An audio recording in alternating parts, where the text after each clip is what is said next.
Le monde s'appréhende avec le corps, où le cœur est l'organe primordial de la perception. C'est avec lui non seulement que l'on ressent, mais que l'on pense.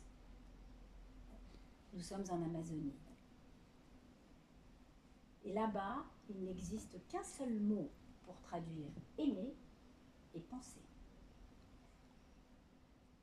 Là-bas, le corps est comme le prolongement de notre soleil intérieur qui nous permet d'éclairer le monde. Allumer un feu dans cette forêt sacrée, c'est comme donner du cœur, je dirais même de la conscience à l'obscurité. Chaque acte, chaque pensée doit être harmonisé avec ce qui nous entoure, car l'homme est l'environnement et l'environnement est dans l'homme. Il n'existe pas de frontières entre eux. L'un n'est rien sans l'autre. Chaque parole est sacrée. Elle féconde, elle amène, voire ramène à la vie. Iko est un enfant solitaire. Il est rêveusement peuplé de questions. Il veut tout comprendre, il veut tout connaître. Pourquoi ceci, pourquoi cela, et pourquoi pas ceci, et pourquoi pas cela, et il pose maintes questions aux adultes, mais il se heurte au silence. Alors il décide d'aller dans sa jungle, son Amazonie qu'il aime tant. Et il se dit que, ma foi, peut-être les serpents, les arbres, les oiseaux lui apporteront des réponses. D'ailleurs, sa première réponse lui fut apportée par un arbre, un cèdre, qui lui raconta la naissance du fleuve Amazone, mais pas que. Son ancêtre primordial était né grâce au serpent cosmique qui était descendu du ventre du ciel et qui avait creusé un trou dans la terre. Il l'avait posé, lui, ce géant grand comme une montagne. Et il avait pris soin de laisser sous son écorce plein d'eau et des milliers de poissons. Dans ses branches, des esprits qui, eux, y avaient posé les contes, les histoires et les fruits dont les noyaux étaient porteurs de rêves. Puis il avait tissé une liane et il l'avait hissée jusqu'au ciel afin de maintenir cet arbre dans son équilibre et qu'il ne ploie pas sous le poids de son abondance. Cette liane sacrée était le lien entre l'arbre et la forêt, l'homme et le monde, l'homme et l'univers, l'homme qui ignorait encore tout de la vie. Dans un village à proximité habitaient deux frères. L'aîné était vif, intelligent. Vous savez, ce genre d'être amoureux et émerveillé de tout ce qui l'entoure. Très vite, il avait compris le secret du grand cèdre. À chaque crépuscule, ses feuilles se transformaient en poissons. Et comme il était très habile de ses mains aussi, et que nul ne l'égalait pour tisser des filets de pêche, chaque soir il allait courageusement, il se hissait dans l'arbre et il ramenait juste ce qu'il fallait de poissons pour nourrir son village. Son frère cadet était aussi jaloux que veule et paresseux. Lui, il voulait assouvir l'arbre, le dominer. Alors il prit une hache et il se mit à cogner. L'arbre gémit. Mais le lendemain, quand il revint, son écorce était toujours aussi belle, comme neuve. Alors le frère hargneux décida de rompre la liane sacrée du serpent cosmique. Elle se déchira et s'affaissa. Et je peux vous dire que la terre n'est pas prête d'oublier le cri qu'elle poussa. L'arbre gémit, pleura, grinça et s'effondra.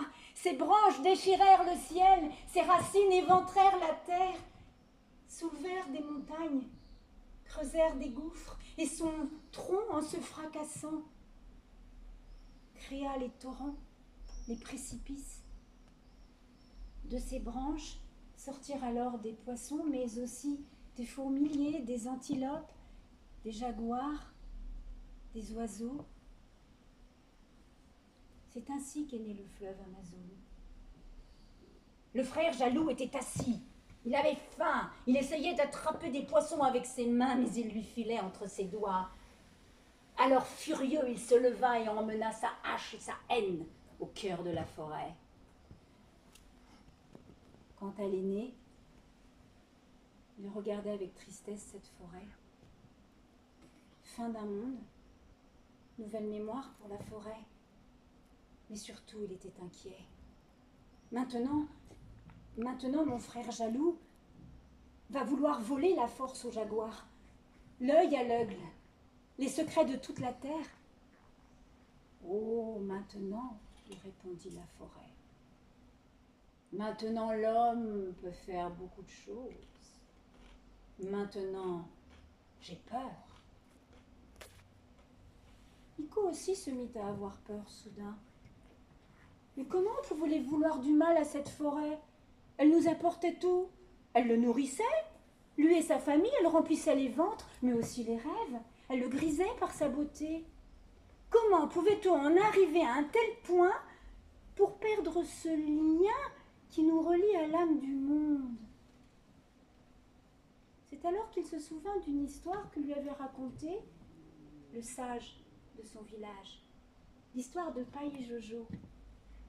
Pai Jojo était un musicien, un joueur de flûte, et depuis quelque temps, il avait perdu l'inspiration. Il avait perdu le lien à l'âme de la musique. Alors il vient voir le sage, et le sage lui demande, mais Pai Jojo, d'où te viennent tes mélodies? En rêves-tu? Mais non, bien sûr, je les pense dans ma tête, j'assemble les sons. Mais tous ces bruits extérieurs me gênent, je n'ai pas le silence. Mais Pai Jojo, la musique est une affaire de cœur. Tu dois entendre le chant du monde. Ta tête n'a rien à voir là-dedans. Ah bon? Mais comment faire? Et le sage tendit malicieusement à Pai Jojo un gros coquillage. Et il lui dit, tiens, voici la porte. Avec elle, tu franchiras 1000 frontières. Quoi? Se dit Pai Jojo. Oh, aucune décoction, aucun remède magique. Il rentra déçu chez lui. Il plaça la conque, là, sortie de la rivière, ce gros coquillage, insignifiant, dans un coin d'ombre de sa maison. Puis il l'oublia. Il oublie aussi la musique. Et le temps passe. Jusqu'au jour de l'éveil. Ce jour-là, Pai Jojo quitte son hamac et va chercher la conque. Il souffle dessus, il la nettoie, il la trouve belle. Et puis il la met à son oreille. Ah, mais c'est le fleuve que j'entends en toi. Alors il écoute mieux. Et là il entend le vent dans la canopée, la cascade. Puis bientôt, il entend la vague. Et avec elle, il plonge et il rencontre le poisson-chat. Le voilà maintenant dans la jungle. Il entend le cri du toucan, les cris des singes, l'appel du jaguar en quête d'amour perpétuel. Il se prend à aimer le bruit de la pluie qui tombe sur les feuilles, celui des pas de sa mère aux dernières lueurs du jour, les cris des enfants turbulents, leurs pleurs dans les torrents et les cascades. Et il prend sa flûte et il se met à accompagner le chant du monde. Mais oui, se dit-il, c'est ça. Je dois être vide et me laisser transporter par l'âme des chants du monde, par l'âme, les âmes qui dansent. Oui, se dit Nico, bon, c'est bien ça. Nous, on est là que pour accompagner le monde. Le monde, il nous pénètre, c'est lui notre guide. Et puis si on fait ça, on aura toujours des bonnes pensées, celles qui seront propices à maintenir la vie. Et ça, Iko, il le sait. Les pensées, elles sont très importantes. Sa grand-mère le lui a dit un jour, « Prends garde à tes pensées, Iko, elles deviendront le monde. » et elle lui avait raconté une histoire qu'elle appelait la voix des immortels. Et Jojo ne s'en rappelait plus, Iko ne s'en rappelait plus, pardon, vraiment bien, mais il pensait en avoir retenu l'essentiel. C'était un village entre la rivière et la forêt, comme beaucoup là-bas, mais dans ce village, depuis quelque temps, les habitants entendaient des voix et des chants. Mais c'était si perceptible qu'ils avaient vraiment l'impression qu'ils étaient tout proches d'eux. Alors le chaman du village disait que c'était la voix des ancêtres, les immortels. Ah bah oui, grand bien leur face, mais ces omnipresences invisibles, ça devenait très gênant. Alors un groupe de téméraires décida de partir à la recherche de ces voix. Oh, il fallut bien plus d'une expédition, 100 peut-être, pour que les rares qui avaient encore persévéré découvrent qu'en fait ces voix étaient tout près. Elles étaient là dans le lieu où ils vivaient, juste sur l'autre versant de leurs rêves. C'est là que vivaient les immortels. C'est là que chaque soir, ils se transformaient comme le serpent, comme la chenille. C'est là qu'ils entonnaient leurs chants. C'est là aussi qu'ils abattaient des arbres, des palmiers miraculeux. Ceux-ci se transformaient en des milliers de flèches qui ne rataient jamais leur cible. « Oh, vous nous en donneriez bien un petit peu ?» demandèrent les visiteurs aux immortels. « Pourquoi pas? Mais attention, lorsque l'arbre va tomber, que personne ne bouge. Nulle crainte, nulle peur. C'est la condition ultime pour que l'arbre se transforme en flèche. » Pour tout vous dire, il fallut plusieurs arbres abattus avant qu'un des visiteurs ne se montre digne et n'ait point peur. « Vous viendrez nous rendre visite ?»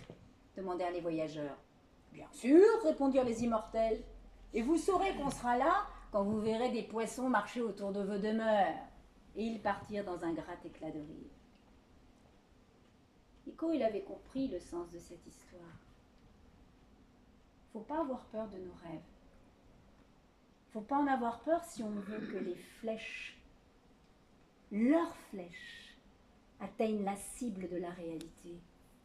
Et puis nos paroles et nos pensées et nos actes, eh bien, il faut qu'ils leur construisent un véritable berceau à nos rêves, si on veut qu'ils viennent réels.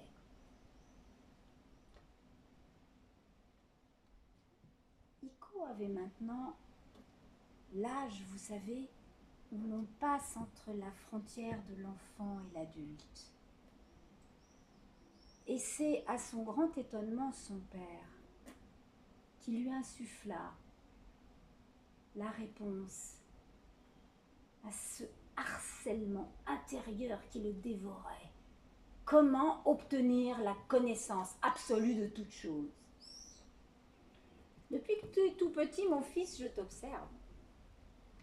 Tu nous as posé beaucoup de questions et on n'y a pas répondu. Mais ne crois pas pour cela que ta mère et moi étions sourds.